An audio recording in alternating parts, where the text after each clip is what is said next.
Sup, you beautiful bastards! Welcome back to the Philip DeFranco Show. Buckle up, make sure you're subscribed because I'm splitting $10,000 across 10 lucky beautiful bastards this month, and let's just jump into it. Y'all, first up today, as usual, America is split between two mutually exclusive realities. Was the election stolen? Are vaccines helpful? Is Angela from Nathan Fielder's The Rehearsal actually a real person? One of those is not like the others. But, this latest controversy, if you want to even call it that, to grip the American public surrounds the Boston Children's Hospital, which notably was actually named the #1 pediatric care center for the 9th year in a row last June. But now it's being dragged into this so-called culture war largely because of Libs of TikTok, who posted a clip last week from this video originally made by the hospital. Gender-affirming hysterectomy is very similar to most hysterectomies that occur.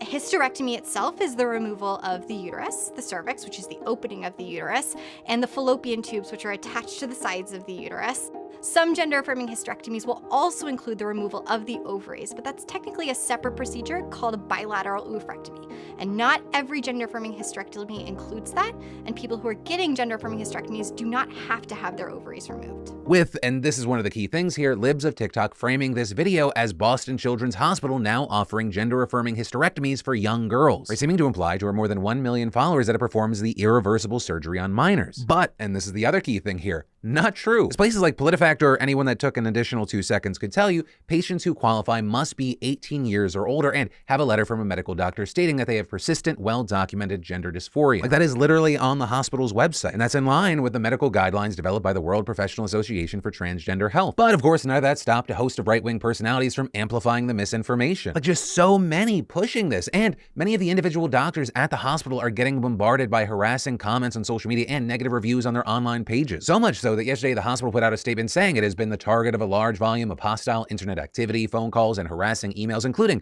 threats of violence towards our clinicians and staff, adding that it sent an email to its employees instructing them on how to respond to such threats, with it getting so bad that it's coordinating with law enforcement to ensure the safety of its staff. We've also got a Twitter representative telling NBC they're looking into the harassment campaign. And the unfortunate thing is, like, this is not the first time, even for Boston Children's Hospital, with it also receiving harassment last year for just providing gender-affirming treatment, again, not to children. And the thing is, I don't fault the people that are being misled by Libs of TikTok. Like, it's in the fucking name, Boston Children's Hospital. You're like, of course, they're talking about people that are under 18. But the moment you take a little extra time, you're like, oh no, these people are just misleading others. But hey, now you watch my show and you know the reality of the situation, so do with the information as you will. And then let's talk about this news that touches on comedy, sensitivities, Hollywood, and cancel culture. This specific story centering around a film that Jamie Foxx wrote, directed, and starred in called All-Star Weekend. Well, it started filming back in 2016. It has an all-star cast. You've probably never heard of it. You've got Jamie Foxx and Jeremy Piven playing basketball fans who won tickets to All-Star Weekend in Los Angeles, and they travel to the city to see their favorite players. It also co-starred the likes of Robert Downey Jr., Benicio del Toro, Gerard Butler, and Eva Longoria. So with all those heavy hitters, it's like, how have we never heard about this movie? How is it unreleased? What we're seeing now is that Jamie Foxx just did an interview, and he suggested that the current cultural climate would not receive the humor of this film well. Man, it's been tough, you know, with the lay of the land when it comes to comedy, man.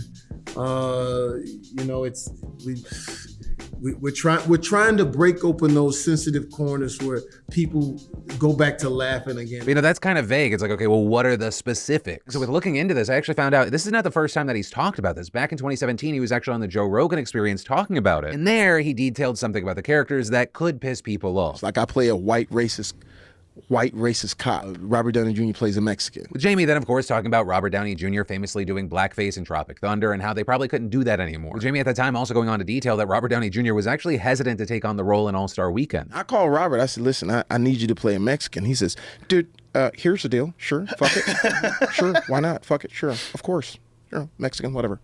But then he texts back and said, I'm nervous to play the Mexican. I said, well, shit. You played the black dude, and you killed that shit. Side note, Jamie Foxx is annoyingly talented. Like, my guy, why can't you just be good at 1 or 2 things? Impressions too? But anyways, with this story, Jamie then continues to point that entertainers need room to create, to play characters. Though you have some people pointing to other things saying, you know, this is probably not the only reason. People pointing to just a few months back, you had Jeremy Piven giving a different reason as to why the film didn't come out. But I'm kind of pointing the finger at Jamie Foxx saying, you know, Jamie is so talented. He's a big perfectionist, so he's guarding over and he doesn't want to release this film. But in general, I think it does bring us to a question that we've seen come up more and more, especially over the past decade. Is it appropriate for an actor to play someone of a different race? Or with one of the most recent examples being actor John Leguizamo calling out out James Franco for playing Fidel Castro, saying how is Hollywood not only excluding us, but stealing our narratives as well? No more appropriation. And that's kind of a lot of the argument of it being exploitive. It's taking the opportunity away from the person that it's supposed to be representing. Additionally, it can be seen as mockery or offensive. Also, it's not limited to just race. I remember Bryan Cranston got a lot of crap for playing someone that was not able-bodied. But then, of course, on the other side of this, you have people saying, no, actors are supposed to be people that they're not. That's inherently part of the role. They're supposed to put on someone else's skin. And so ultimately, the questions I want to pass off to you here is, one, where do you stand on that general question? And two, do you think that All-Star Weekend should and or can be released in this day and age? Because, you know, Jamie Foxx is not alone in thinking that we are past the age of being able to release White Chicks or A Tropic Thunder. But from that, I want to take a second to thank the fantastic sponsor of today's show, Ridge. You know, I had a Ridge wallet before they even became a sponsor. I love that Ridge is a minimalist front pocket wallet that's slim, RFID blocking, and comes with a lifetime guarantee. Right, we need to get past it. Men's wallets can and have been incredibly bulky. If you're sitting down and having a conversation and you're leaning in, not because the conversation's interesting, but because you have just shit jutting out of your wallet, you need a new one. That old school BS, it's just not practical for the modern man or woman. The Ridge helps you carry less, but always what you need. And its awesome, sleek design has to be what I love most. It has two metal plates bound together by a durable elastic band, so it's easy to get out what you want and easy to put in something new. And their key case is sleek, durable, and takes the jingle out of the keyring experience. And get this, with every dollar spent on the website before September 30th, you'll get entered to win a brand new upgraded Ford Bronco or $75K if you prefer cash, with the winner being announced in October. So head on over to ridge.com/DeFranco and make sure you use code DeFranco to get 10% off site-wide. And then we should definitely talk about yesterday's primary elections in Alaska and Wyoming. Because like most discussions of the primaries this midterm season, the central narrative of the discussion has been, what does it mean for Trump and his hold of the Republican Party? And yesterday we saw some of the most interesting results regarding that. Starting off with Representative Liz Cheney, it was widely expected for her to lose, and she did just that, losing the primary in a landslide to a Trump-endorsed challenger. And when I say landslide, I mean landslide, with around 95% of the precincts reporting Cheney had received just 28% of the vote to her rival's 66%. And while expected, that margin is so telling. Liz Cheney reportedly voted with Donald Trump 93% of the time. But of course, where she famously did not agree with Donald Trump was his attempt to undo democracy and steal the election. And just like that, this person that voted with Trump 93% of the time, that cheered the reversal of Roe v. Wade,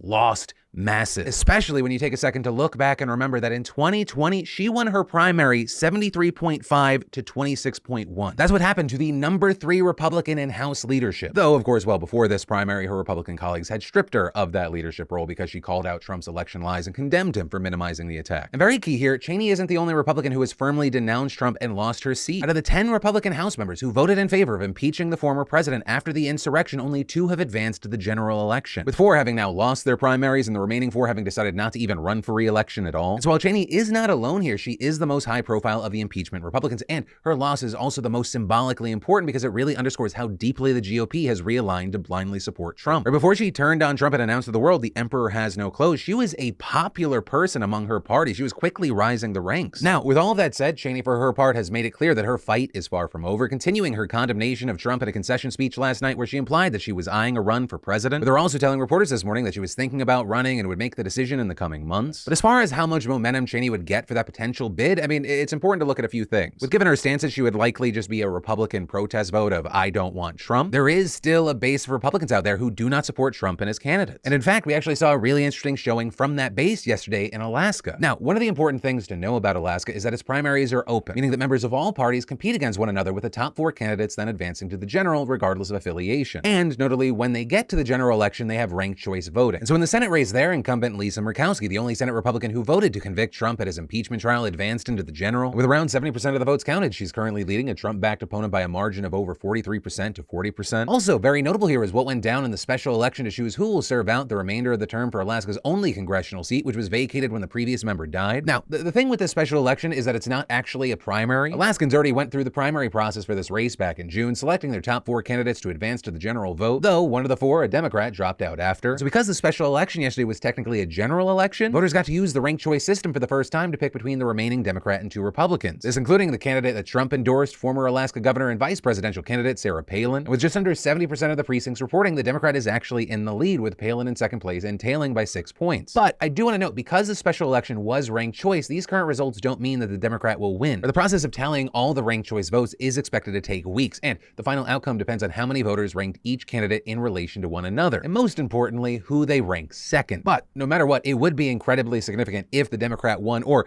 even if they came in second but still above Palin. So far, more of an interesting mix here, especially when compared to Cheney's just blowout loss. But ultimately, that's where we are. We're gonna have to keep our eyes on any developments and trends, but we're gonna have to wait to see how all this plays out in the general. And then let's talk about this Florida court's decision that a 16-year-old girl was not mature enough to get an abortion that was upheld on Monday of this week. So the teen, only known as Jane Doe 22B, has no parents, lives with a relative, is under state care, and is a legal guardian. When she first went to court seeking an abortion, she was just 10 weeks pregnant. The case was first seen in a lower court before being sent to a 3-judge panel at the First Circuit Court of Appeals, and that appeals court upholding the lower court's decision that this teen was not mature enough and that she, quote, had not established by clear and convincing evidence that she was sufficiently mature to decide whether to terminate her pregnancy. And as you can imagine, this resulted in a lot of reactions. Pro-birthers, of course, cheering on the move, but also on the other side, you had people saying things like, Florida is forcing a 16-year-old girl to have a baby because they say she is not mature enough to have an abortion. Let that sink in. But in the midst of all of that being said, I looked a little further, and it's not as black and white, I think, as a lot of people are talking about. So technically, the appeals court never ruled that she's going to be forced to carry this pregnancy to term, with the appeals court agreeing with the lower court that the teen possibly needed time to consider the decision and writing in their decision. Reading between the lines, it appears that the trial court wanted to give the minor, who was under extra stress due to a friend's death, additional time to express a keener understanding of the consequences of terminating a pregnancy. This makes sense given that the minor, at least at one point, says she was open to having a child, but later changed her view after considering her inability to care for a child in her current station in life. And so in line with that, the teen's able to go back to the circuit judge and petition for abortion again. But still, with all that, you have people going, okay, well, still the big question is, why was this even in the courts at all? And well, that is because in Florida, a minor can get an abortion with parental consent or by going around them and going to court for help. And so with Jane Doe 22B not having any parents, it seems obvious why she went to court. However, she does have a legal guardian that is fine with the abortion, and that apparently counts too, which also led to the appeals court being a little confused about this whole issue, writing that if her guardian, quote, consents to the minor's termination of her pregnancy, all that is required is a written waiver from the guardian. So it looks like with everything that's happening right now and so much confusion, there's actually a quick and easy solution to all of this anyways. But a key thing here is that is just for this situation, because looking into it, in the past, Florida courts have actually tried to deny abortion for teens because their GPAs were too low, which I will note that was successfully appealed eventually, but it's only a matter of time before someone is forced to give birth by the court. And then, stepping back even further, this entire situation highlights a serious debate about the government's role in these decisions, especially when teens are involved. I think it's part of the reason this exchange between Joe Rogan and his guest Seth Dillon got so much attention. You don't have the right to tell my 14-year-old daughter she has to carry her rapist baby. You understand that? To look that woman in the eye who was the born listen, of a rape. Do you understand that? That's a 14-year-old child. If a 14-year-old child gets raped, you say that they have to carry that baby? I don't think two wrongs make a right. I don't think that's murder. I don't think murder that's is an answer to. I don't think murder fixes a rape. What if we're talking about an abortion when the fetus, literally, it's like 6 weeks, 4 weeks, 3 days?